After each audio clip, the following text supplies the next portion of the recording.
这个武汉的肺炎为中国传烧到全世界，目前伫中国确诊的病例超过17000例，死亡的人数361个人，已经超过当年SARS的记录了。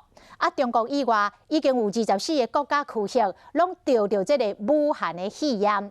日本甲美国的机场嘛开始咧采取防疫的措施，拢咧做体检了。没有别的要求，真的没有别的，就杀了我女儿吧。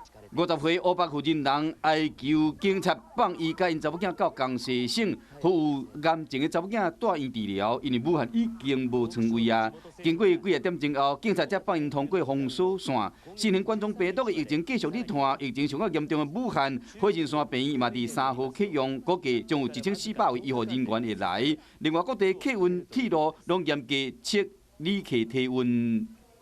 希望旅客对我们的测温工作给予理解和配合。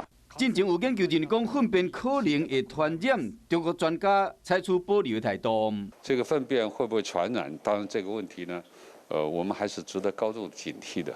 新型冠状病毒伫全中国造成死亡人数已经超过SARS，各国拢陆续出现确诊的病例，和各国拢想要将这个病毒挡伫个国门外口。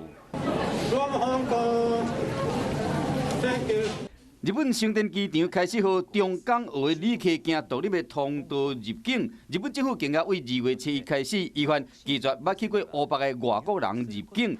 美国波士顿机场嘛决定为初3开始停收来自中国班机，防止疫情愈来愈严重。